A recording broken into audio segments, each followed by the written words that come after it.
بسم اللہ الرحمن الرحیم. السلام علیکم. Dear student of class 8, I am your Urdu teacher Maimuna. I hope you all are well and safe with your family at home. Student, take out your Urdu book and open page number 52. ہمارے سبق کا نام ہے پاکستان کی تہذیب و ثقافت. تہذیب و ثقافت سے مراد کسی بھی علاقے یا معاشرے میں رہنے والوں کا مخصوص طرز زندگی، یعنی وہ زندگی کس طرح گزارتے ہیں، ان کے زندگی گزارنے کا انداز کیسا ہے. ثقافت بھی کسی معاشرے میں رہنے والے لوگوں کے رسم و رواج، زبان و ادب، عقائد و نظریات کی آئینہ دار ہوتی ہے. عقائد یعنی وہ کن باتوں پر یقین رکھتے ہیں. یہ ثقافت ہی ہے جس سے کسی معاشرے کی پہچان ہوتی ہے.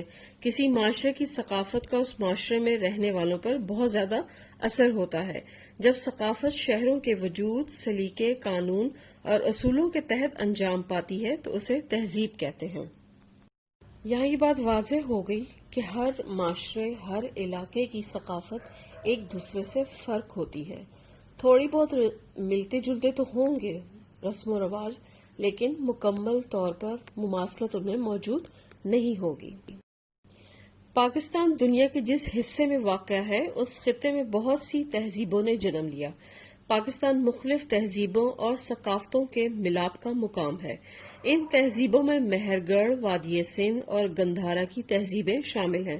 پاکستان کی تہذیب و ثقافت پر ان اصل تہذیبوں کے علاوہ عربوں، افغانوں، منگولوں، مغلوں، ترکوں اور انگریزوں کی تہذیب و ثقافت کے اثرات بھی نظر آتے ہیں. پاکستان میں پائی جانے والی مختلف تہذیبوں کا تعارف بیان کیا گیا ہے. پہلے ہے مہر گڑھ. مہر گڑھ کی تہذیب پاکستان کی قدیم ترین تہذیبوں میں شمار کی جاتی ہے. یہ تہذیب پاکستان کے صوبہ بلوچستان کے علاقے کی تہذیب ہے. اس تہذیب کے دور میں پہلی دفعہ باقاعدہ طور پر جنوبی ایشیا میں زراعت کا آغاز ہوا، یعنی کھیتی باڑی کی جانے لگی، فصلیں اگائی جانے لگی. زراعت کا آغاز تقریباً 7000 قبل مسیح میں ہوا، جو وادی سندھ کی تہذیب کے اختتام تک رہا. قبل مسیح سے مراد یہ ہوتا ہے کہ حضرت عیسیٰ علیہ السلام کی پیدائش سے پہلے. یہاں کے لوگوں نے 5100 سال قبل مسیح میں اینٹوں کی مدد سے تعمیرات شروع کر دی تھی. اس دور کا ایک شہر مہر گڑھ، جو کہ 117 ایکڑ پر پھیلا ہوا ہے، کسی بھی قدیم تہذیب کا اب تک دریافت ہونے والا سب سے بڑا شہر ہے. 3500 قبل مسیح تک یہ ایک اہم اور بڑے دستکاری کے مرکز کا مقام حاصل کر چکا تھا. وادی سندھ کی تہذیب دنیا کی قدیم ترین تہذیبوں میں شمار کی جاتی ہے. وادی سندھ کی تہذیب کے آثار دریائے سندھ کے ساتھ ساتھ کے علاقے میں پھیلے ہوئے ہیں. اس تہذیب کے دور کے اہم مقامات ہڑپا اور موہنجو داڑو تھے. ہڑپا کا شہر ضلع ساہیوال، جبکہ موہنجو داڑو کا شہر ضلع لاڑکانہ کے قریب تھا. تہذیب کے عروج کے دور میں وادی سندھ کی تہذیب کی آبادی تقریباً 50 لاکھ تھی. وادی سندھ کی تہذیب کے آخری دور میں، جو 2400 قبل مسیح سے 1800 قبل مسیح تک ہے، اسی میں اوزان اور پیمائش کے نظام میں ترقی ہوئی. اوزان سے مراد ہے مختلف چیزوں کا وزن کرنا، اور پیمائش کا نظام ہو گیا کوئی بھی چیز ناپنی ہو کہ کتنی لمبائی اور چوڑائی ہے اس کی. اسی دور میں سانچے کی مدد سے ایک ہی سائز کی آگ میں پکی ہوئی اینٹیں بھی تیار کی جانے لگیں. وادی سندھ کے آثار قدیمہ میں گندم اور جو کے ذخیرے، روئی کاتنے کے اوزار، آلات جنگ، سونے اور چاندی کے زیورات، مٹی اور تانبے کے برتن، کھلونے اور مہرے وغیرہ شامل ہیں. موہنجو داڑو اور ہڑپا کی باقیات سے پتہ چلتا ہے کہ ان شہروں میں رہائشی اور صنعتی مقامات الگ الگ تعمیر کیے گئے تھے. ان میں سڑکوں کا جال بھی بچھا ہوا تھا. ان شہروں میں فراہمی اور نکاسی آب کا انتظام بھی بہت ترقی یافتہ اور بے مثال تھا. گندھارا اور بدھ مت کی تہذیبیں پاکستان کے شمالی علاقوں میں پروان چڑھیں. ان تہذیبوں پر یونانی اثر کافی زیادہ تھا. گندھارا تہذیب کا مرکز ٹیکسلا کا علاقہ تھا. اب اس مقام پر پاکستانی حکومت کی جانب سے ایک میوزیم بھی قائم کیا گیا ہے جس میں تہذیب کی باقیات رکھی گئی ہیں. پاکستان کی موجودہ ثقافت ان تہذیبوں کا ملاپ ہے جن پر ان قدیم تہذیبوں کا واضح اثر نظر آتا ہے.